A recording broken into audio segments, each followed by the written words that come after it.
a fairly long time ago, I was driving with my two young children, a 10-year-old and a toddler, from Minnesota to Washington, D.C., and I was on the interstate. It was icy, it was cold. Of course it's cold, Minnesota, and it was starting to snow. And the car stopped working. I managed to pull off to the side, and I sat there for a minute at the wheel thinking, okay, what do I do now? I looked around. We were some ways from an exit. I couldn't even see it. The nearest farmhouse was across a field that was big and wide and covered with snow. Two little kids. I did have flares that I could put out, and I was thinking, well, I ought to at least do that. This was before we had cell phones. So there I was, just about to get out of the car, and it was scary because the traffic, despite the road conditions, was still going by really fast. And before I could get out, I looked up, and there was a man at my window, and a little concerning, of course, woman, alone, two kids, but maybe it was going to help. And so I spoke with him, and he said, "Can I give you and your children a ride to the nearest gas station?" Again, in other situations, that might have been a little scary, and maybe it was still a little scary, but it was clearly an opportunity for rescue, which I definitely needed. So I got the kids into his car, and he took us very promptly and without any inappropriate moves, took us to the nearest gas station, and he made sure it was open and that they would be able to reach someone who could help repair my car before he said goodbye and he left. And in really just a very short amount of time, the car was towed from the highway to the gas station. Someone came and repaired the car. It was, I don't even remember what it was, but it wasn't, life-threatening for the car, but it was something that needed to be fixed and had stopped working. And then we were in the car and on our way east again. And once we kind of got settled, and we've been driving for a little while, it was quiet in the car. I think the toddler was asleep. And my daughter, 10-year-old daughter, said, "Mom, that man was very kind." Yeah, he certainly was. What a relief it was to have the help that I needed just at the moment that I needed it, and especially considering that I was more or less terrified and fearing for my children. When the Dalai Lama talks about kindness, I'm sure this is a perfect example of what he meant, but he says a lot of things about kindness and about compassion that are worth unpacking and thinking about a little bit. One of the things that I really like in much of his writing, it's not the simple, my religion is simple, my religion is kindness, but he talks about how cultivating warm-heartedness helps to build the ability to be compassionate and to be kind. And one of the things he cautions is that it's first necessary to be kind to yourself. He says that the past is the past. If we've made a mistake, if we've not been the person we aspire to be, if we've done something that's a little mean or that simply isn't kind, we can't change the past. But what we can do is be a little kind and compassionate to ourselves, to recognize that we are, after all, only human, not superhuman, and to forgive ourselves. But forgiveness is meaningless unless we actually intend to change in the future. So just like he says about the compassion seed, or like Herrera says about the peace in a corner of your heart, it's there, this little little seed, but we have to nurture it to grow. When the Dalai Lama talks about warm-heartedness, I especially resonate with that because, well, just think for a moment about someone in a situation or someone who maybe is like this all the time, who is cold-hearted. I mean, that's pretty awful, really, isn't it? If you're encountering someone who is cold-hearted, they may not even be a bully. It may not be like that, but it just is that they are cold and callous and they don't care. And the way that they treat people as a result so dismissively, so without concern for another person's well-being, it's eerie and creepy to be around. And I'm very clear, I do not want to be that kind of person. I want to be the warm-hearted person, the one who smiles when someone comes in the room, the one who is welcoming to strangers. And it was so interesting to me as we did this workshop yesterday that Valerie mentioned a moment ago. So we had the way that warm-heartedness showed up in that room. And I can't tell you everything. I did promise to preach a sermon on the topic of what we came to call faithful interruptions, meaning being faithful to our values and interrupting as needed in order to be compassionate to someone who's been placed in an awkward position. But as part of this workshop, and I will preach on that, this is not that sermon. But I do want to talk about something that happened that is directly related to the Dalai Lama's notions of kindness and the seed of compassion, and it means looking for opportunities to help one another. So the facilitator, the most amazing and wonderful colleague of mine, Julika Herman de la Fuente, had the group play the game, The Floor is Lava. And there were 18 people. They divided into 3 teams of 6. Each team got a set of flannel squares. And wherever the squares were placed was safe to step on. Everywhere else was lava. And they had to cross a path right over in that aisle there to my right that was lava, but they could use these squares of flannel to step on and avoid sinking into the lava. One of the rules was that the team had to be sure that everyone got across safely. It was up to the team to make sure that happened. But the thing, and the thing that was really amazing that no one knew when we started, I watched, I was an observer. The thing that started when your fellow members started playing this game or doing this exercise, the thing she did not say was that some groups got more squares than others. Resources are different in the world, right? Yeah, she didn't mention that. It's a fact often overlooked, indeed.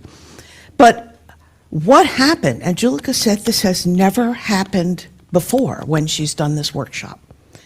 What our fellowship members did, the 3 teams shared their squares to make sure everyone got across safely. And anyone who had a mobility challenge was assisted and aided, encouraged, and they got across safely. Even the walker got across safely as it was passed from one set of caring hands to the next, over the lava and into safety. Now, this says something amazing about this congregation, about the people in it, about the warm-heartedness, about the ability to pay attention to what's happening, even if you're not in the same group, right? I mean, 3 groups. There is, I think, in our culture, a tendency to assume that if you're divided into separate teams, that means you're in competition. Huh? But there was no reason to be in competition. There was nothing to gain, no prize at the end even. maybe just a little bit of ego. But really, if one team lost, it was because they were under-resourced. They didn't have enough squares. But that's not what happened yesterday here.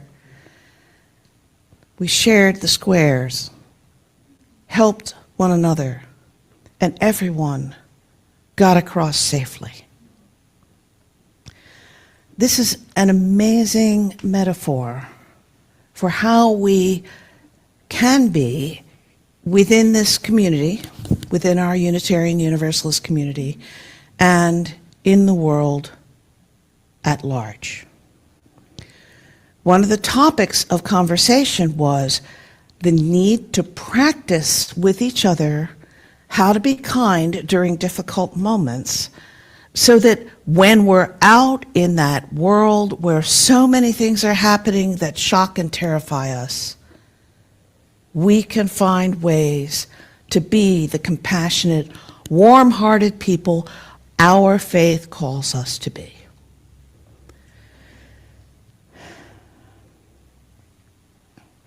These really are difficult times.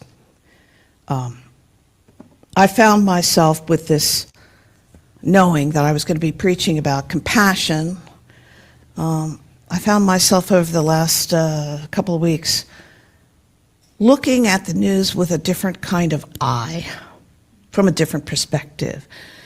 And I had been very concerned to hear little snippets about some apartment building in Chicago that was raided in the middle of the night by federal agents, and people's doors were broken down.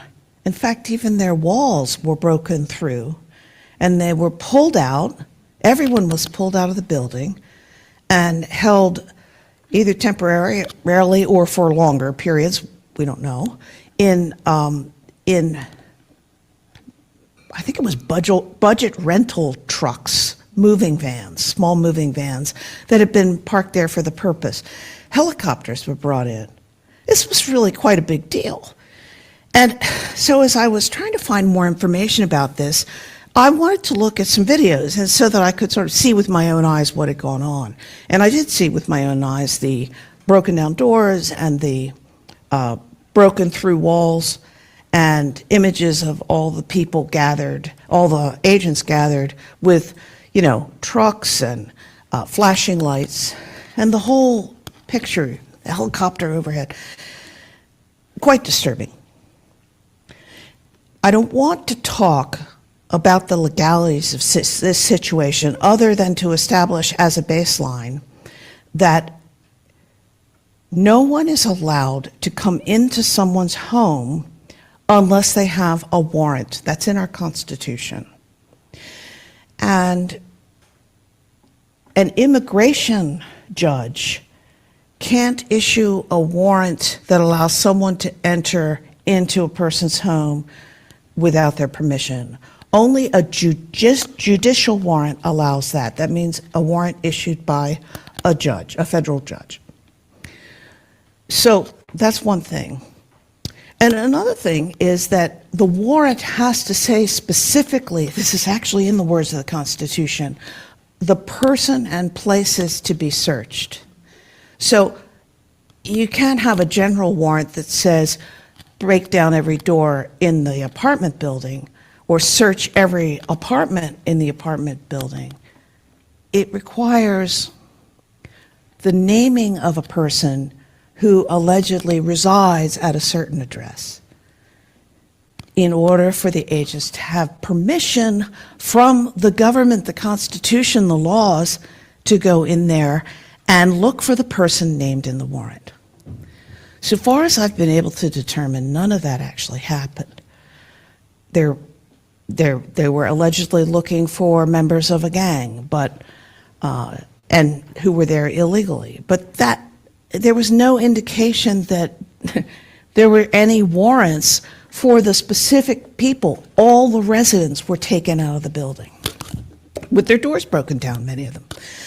So, but the point I want to make is not this is bad, this is wrong, this is illegal, this is unconstitutional. I think I've made that clear. But what I really want to talk about is some of the compassion that I saw and that wasn't present.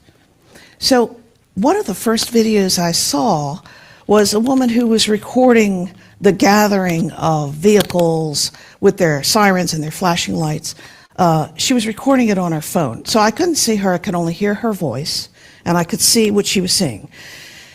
And she said, "What are y'all doing here? What are y'all doing here in the middle of the night? People are trying to sleep. There are children trying to sleep. They have to go to school the next day." And she said, "This is not very compassionate." And I thought, in a word, it's not. And then another neighbor, a resident, not sure, I think a resident of the building, was talking about what he'd seen. And he said that he'd seen children in a line zip-tied to one another being moved into one of the rental trucks, which seemed just children in a line. That did not seem compassionate to me at all. And he said, who would do that to children? Which is a very good question. And the question that arises from someone whose heart hurt at having seen this. And then there was another resident or neighbor who was interviewed, and she said, they rousted people out of the apartment building in the middle of the night. People were sleeping, children were sleeping, and some of the kids didn't even have time to get dressed. They weren't allowed to put on additional clothes. Some of them weren't fully dressed.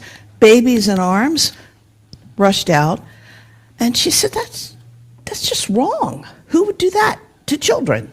This is the voice of compassion, the voice of the warm heart that's able to see and empathize and ask the question, why? Now, here's where I want to share, as I read about some of this, and I read about some of the other immigration actions that have been going on. I've read that representatives of the government, typically Homeland Security, I've read quotes from them basically saying, anyone who criticizes the practices of immigration and customs enforcement is inviting violence toward our officers, and they should stop talking. Well, to me, this is okay. This was what the workshop was about. How do you have some kind of holy or faithful interruption to something that you see that seems wrong to you, that actually is wrong, without talking? I mean, and even if you can't, and please, I do not condone violence towards any person in these situations. But I want to say, if you can't do anything to interrupt what's happening in the moment, then certainly talking about it, not only a First Amendment right, but talking about it is in fact the compassionate and moral thing to do. To communicate somehow solidarity with people who are being bizarrely and unreasonably taken into detention. You know, I realize, I guess I feel pretty strongly about the immigration situation. For one thing, my daughter is an immigrant, right? She doesn't go anywhere without her passport now. And my son is African American, so both adopted. So both of them have brown skin. And I heard a comedian say the other day, you know, we shouldn't live in a country where you can be taken into detention because you have brown skin or your name ends in a vowel. Yeah, I thought, yeah. And so, obviously, I want to find some way to criticize what's happening, to call it out. And it is, in my mind, one of the few things I can do. I'm talking to you about it now, right? One of the few things I can do to be in solidarity with people who are being unfairly detained, to exercise compassion, to be kind. And I want to say, I long to be the kind of person who will find a way to help someone who is suffering or struggling or being treated unfairly. And I would stop it. I would not engage in violence, and I wouldn't urge anyone to do that. Also, it's important to be able to be safe yourself within some range of safety. We will, I think, continue to have many opportunities to figure out what it is that we as individuals and we as a community might do about the meanness, the not kindness that is going on. But one of the lessons I took away from yesterday's workshop is how important it is first to understand how to be kind within our community. This is a place where we can practice some of the skills that we need to give each other a moment's grace within these walls over things that might be relatively minor decisions, so that we actually are better equipped and we have the sense of having a community that is solidly behind us in learning to be kind in the world and to speak up when we need to speak up, or to intervene in ways that make good sense for the people who are involved. So I think I've actually been talking about the need to develop those skills in a UU community for as long as I've been a minister. But it is so especially important now for us to practice being kind, to think consciously, when that person did that thing, I could have spoken up, but I wasn't sure what to do. What will I do next time? And to forgive yourself for maybe not intervening. And when someone says something, we learned this, when someone says something that hurts, it's really okay to say ouch, because that signals to everyone that there was something that hurt. And if someone is not the person who's feeling the ouch, but recognizes that someone in the room was having a reaction, it's okay to say, whoa, let's pause a minute. I think something just happened. And maybe we all take a deep breath and we figure out what just happened. And if I am the person who inadvertently said something that hurt someone, because I don't think anyone is intending to hurt other people in this community, but sometimes words come out wrong, you know? So what that person says is, oops, I am really sorry. So, ouch, whoa, and oops. And whether there is more conversation than that is up to the person who felt the ouch. So that if that person doesn't want to talk about it, it's done. Because the tendency is, if I'm the one who made the mistake, who said the thing wrong, who found myself saying, oops, I'm really sorry, there's a tendency to want to over-apologize, to apologize repeatedly, to not let it go. And that's more about me feeling better about myself and reassuring myself and everyone that I'm really a good person. I didn't intend to be a mean person, than it is about being kind to the person who experienced the ouch. So this is all eye-opening to me, this way of looking at things, and I think it is very helpful. So one of the things that came out of this workshop may actually be super relevant in the near future, because we were talking about how probably every member of the congregation needs to have a short, faithful interruptions kind of training. And we might start with the newcomers who are taking our exploring membership classes anyway. Now, for those of you who are taking those classes, we don't have a short workshop worked out. We're talking about 45 minutes, a little explanation, some role playing. We don't have that. It's got to be developed. So one of the challenges for the people in the group is to develop that little training.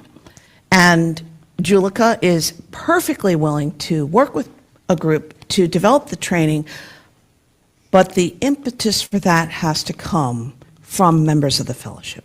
Can't be me, can't be Julika.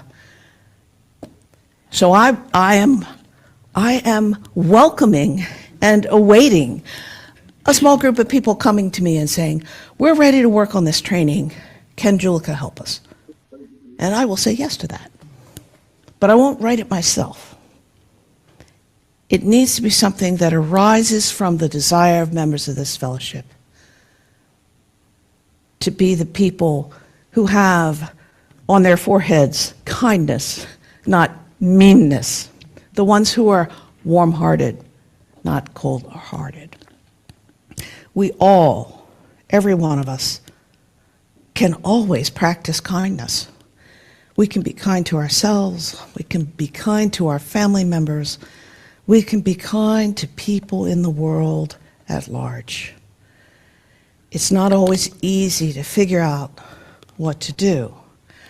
But one of the things I have realized is that after some encounter with someone who needed a moment of kindness, I want to imagine, as I'm in the encounter, first of all, that there is a 10-year-old standing there watching. And second, that as I walk away from the encounter, the 10-year-old says to the person who needed the help, that person was very kind. You know, and if I get good at this, just put it on my tombstone. So once it is in your heart, Angela Herrera says, let it spread into your life. Let it pour from your life into the world. And once it is in the world, let it shine upon all beings. This is hope. This is aspiration. Maybe it's even determination.